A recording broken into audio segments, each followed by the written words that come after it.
Sungguh-sungguh Allah sangat ridho ketika seorang hamba itu makan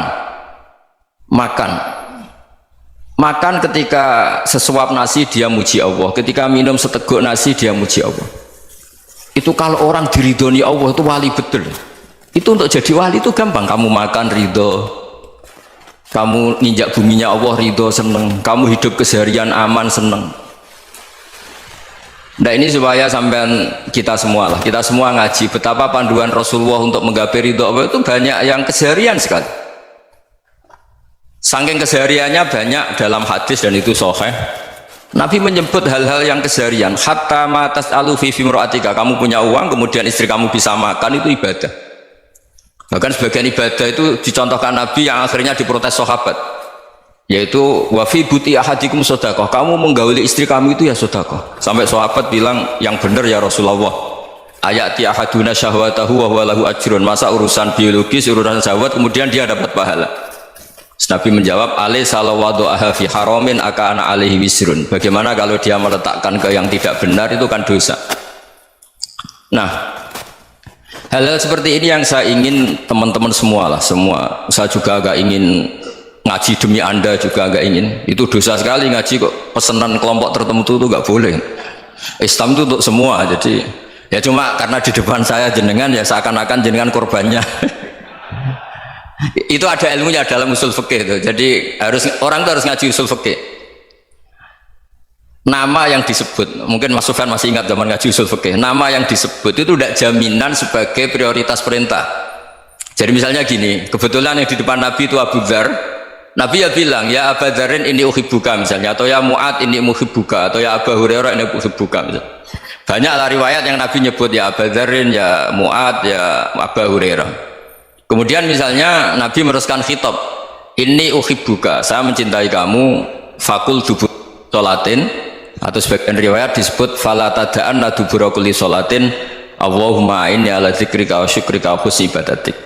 Saya mencintai kamu, siapa saja, Mu'ad bisa, Abu Dzar bisa sahabat.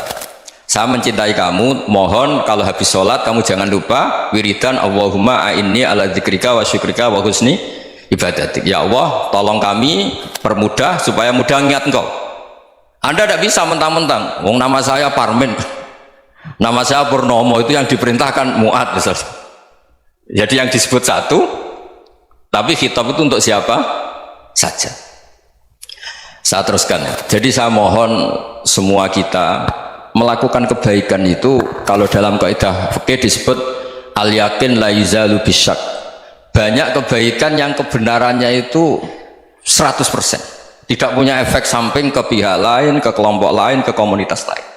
Itu tadi misalnya Anda makan dan itu murah sekali, hanya butuh satu piring, setiap punyaan kamu muji Allah, setiap minum kamu muji Allah. Itu redaksinya Rasulullah SAW disebut Allah sangat ridho ketika seorang hamba makan kemudian dia memuji Allah, atau minum kemudian dia muji Allah.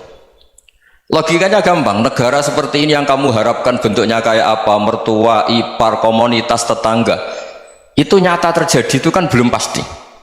Sementara yang mesti terjadi adalah kamu butuh makan, kalau tidak mati, butuh minum, kalau tidak mati, butuh bumi yang nyaman ditempati, kalau tidak kita juga mati. Sebab itu Allah kalau menyebut nikmatnya itu hal-hal yang keseharian. Alladzi at'amahum min ju'. Allah itu siapa? Allah itu yang menciptakan kamu bisa makan, tidak berlebihan. Allah itu yang menciptakan kondisi sosial itu ideal. Zaman Nabi itu ya ada orang munafik, orang-orang pilihan Allah itu juga diuji orang sekelilingnya yang macam-macam. Semua diuji sesuai konteks zaman dan waktu. Nah, tapi ada ibadah-ibadah yang selalu disarankan Nabi. Sampai Nabi itu pernah ditanya, ayul islami khairun ya Rasulullah, Islam terbaik itu gimana? Jawaban Nabi itu unik, itamu to'am, Islam terbaik itu ya makan-makan, yang santai-santai. Ketika Allah menyebut beberapa kebaikan, falak tahamal aqobah, wa ma adrokan apa? Mal aqobah. Terusannya apa? Fakku rokobah. Terusannya apa? Au it'amun fi yaumin di masubah. Ya, atau acara makan-makan itu juga Islam. Kenapa? Ya bayangkan kalau tidak ada makanan, kita mati kan? Kondisi sosial tidak ideal tuh Anda masih gak apa-apa, tapi kalau Anda tidak makan, Anda tidak minum, Kamu punya istri cerewet masih bisa hidup, punya mertua cerewet masih bisa hidup. Tapi kalau tidak makan bisa mati. Berarti penting mana istri sama makan? Penting mana? Makan. Semoga istri Anda dengar. Nanti kamu disuruh makan tapi pulang deh. Itu kalau dibahasakan makan masih memahami. Penting mana nasi satu piring dengan istri?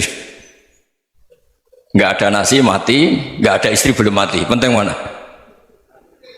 Gak berani jauh kan? Nah, ternyata Anda ada garang kan di depan istri. Jadi saya mohonlah, mungkin Mas Sufyan Sauri tadi yang bisa bantulah teman-teman tuh ngaji yang keseharian saja. Karena kita nyari ridha Allah itu berdasar firman Allah, dan firman Allah itu menyebut keseharian tuh riang gampang. Yaitu tadi misalnya wa min ayatihi manamukum bil laili wan nahar. Termasuk ayat-ayat Allah itu kamu tidur. Maka dulu itu ada guyonan, ada tokoh Mu'tazilah, kelompok dalam Islam yang berpikir manusia itu bisa menentukan ikhtiarnya sendiri.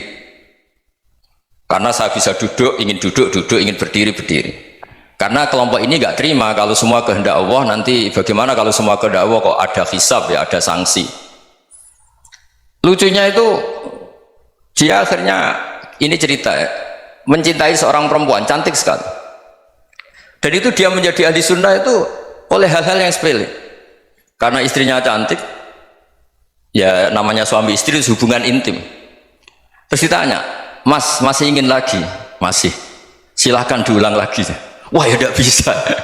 Katanya manusia bisa menentukan yang diinginkan. Itu tobat itu. Itu nggak bisa ditobatkan Mas Sufyan Ats-Tsauri. Orang cantik yang mudah nobatkan orang itu orang cantik. Segampang itu. Akhirnya kita tahu, makanya kalau dalam kitab Hikam itu disebut al-aqil mayyakul madza yaf'alu wa hubi wal ghafil mayyakul madza af'al. Orang yang punya akal karena sadar ini wilayah Allah, semua milik Tuhan, itu dia tiap hari berpikir besok Allah akan melakukan apa terhadap dunia ini. Kamu merencanakan suatu mau plesir ternyata gempa, mau wisata ke Rusia ternyata perang. Kamu tidak pernah tahu apa yang akan terjadi besok. Wa ma tadri nafsum madza taksibu ghadan. Tapi anda semua kita ini sering punya jadwal permanen. Makanya saya kalau diundang siapa saja sana takdir. Yang jelas Gus ini acara penting. Ya masih acara penting nak pangeran ngersakno piye? Kok ape dadi pangeran? Kamu kok mau jadi Tuhan? Itu kadang ya kiai. Penting Gus acara ini jenengan harus memastikan bisa. Loh kamu itu yang ngajarin tauhid, sesuatu itu biadillah kok bilang-bilang apa pasti. Kalau maksa terus tak tobatkan loh kamu kata saya. Ya kalau gitu Gus bilang insya Allah. Wah itu hati saya, fisik saya, roh saya sudah bilang insya Allah. Tidak usah kamu latih kata saya. Nah hal-hal tauhid keseharian itu gampang sebetulnya. Wal ghafil yaqulu madza af'al. Tapi orang yang lupa Allah dia setiap hari bilang besok apa? Kita bisa melakukan apa? Seakan-akan dia itu aktor, dia penting, dia subjek permanen, dia. Padahal kita ini hanya objek kehendak Allah Subhanahu wa taala. Karena kita yakin sesuatu yang terjadi di alam raya ini kita tidak bisa apa-apa. Makanya saya sering ngaji, sering bilang saya, ketika Anda mensifati Allah, dia yang menghidupkan, sudah itu tanamkan sehingga ketika kita mati santai saja. Kenapa santai? Allah punya cara menghidupkan kita. Zaman kita hidup juga gak tahu caranya ngelola jantung, ngelola paru-paru. Kamu juga gak tahu ngelola oksigen yang tidak beracun, tidak mengandung polusi. Tahu-tahu hidup. Gak ingin tua ya tahu-tahu tua, gak ingin mati tahu-tahu mati. Selama ini kita hidup juga gak tahu apa sebetulnya. Hanya gaya tok, punya jadwal, punya planning. Kalau kamu bisa menentukan pilihan Anda, pasti Anda istrinya cantik, 4 neriman semua, qanaah semua. Nyatanya enggak kan? Ada 1 jelek cerewet. Wah itu kan, nyatanya enggak bisa apa-apa Anda kan? Dan kamu bawa mati lagi. Itu kan istri Anda juga gitu, punya keinginan punya suami yang ganteng, yang jabat, yang neriman, yang enggak poligami. Ya enggak kesampaian juga. Kalau kita ngitung tingkat kegagalan kita itu gagal terus. Ya kan? Nah, terus ingat Allah, madza yaf'alu wa bi. Orang yang punya akal selalu berpikir Allah itu menghendaki apa terhadap saya. Loh, sama-sama orang loh. Melihat orang yang serius, itu kata Anda itu pemikir berat, serius, senang punya tokoh yang merengut karena kamu anggap serius. Tapi sebagian orang anggap orang yang serius itu wong merengut, wong masam, wong muka kok ditekuk. Jadi sama itu hati ya muqallibal qulub tsabbit qalbi ala dini, karena kita nggak tahu cara berpikir kita tentang orang lain, tentang sekeliling kita. Misalnya kita orang baik yang jenis ngurmat fakir miskin, ada orang bangun masjid mewah itu janggal. Apa artinya masjid mewah kalau banyak orang kelaparan? Tapi kalau yang jenis pendidikan, apa artinya masjid mewah kalau tidak bisa ngaji? Nanti yang jenis infrastruktur, apa artinya ini kalau semuanya punya sudut pandang yang berbeda-beda. Dan Islam mengapresiasi semua kebaikan. Tapi katakan semua kebaikan itu adalah kehendak Allah Subhanahu wa taala. Karena apapun baik Anda itu pakai fasilitas yang diberikan oleh Allah Subhanahu wa taala. Sehingga ini yang disebut qulillah tsumma darhum fi khawdihim yal'abun. Ya, kembali tadi ke tema-tema bahwa keseharian Anda ini sudah Islami. Saat Anda tidak bisa melakukan apa saja. Saya sering ada jenazah, biasanya kalau tetangga meninggal saya sering disuruh ngelepas. Saya bilang orang ini baik karena sering ngelamun di rumah, sering nganggur di rumah. Ditanya sama anaknya, kenapa Gus nganggur baik? Ya kalau dia nganggur artinya juga agak berbuat sesuatu yang maksiat kan? Ya kan? Orang nganggur di rumahnya ya tidak bunuh orang, tidak maling, tidak korupsi, ya namanya nganggur di rumah. Lah cuma istri cara pandang nganggur gak menghasilkan uang itu. Tapi juga gak menghasilkan kriminal kan?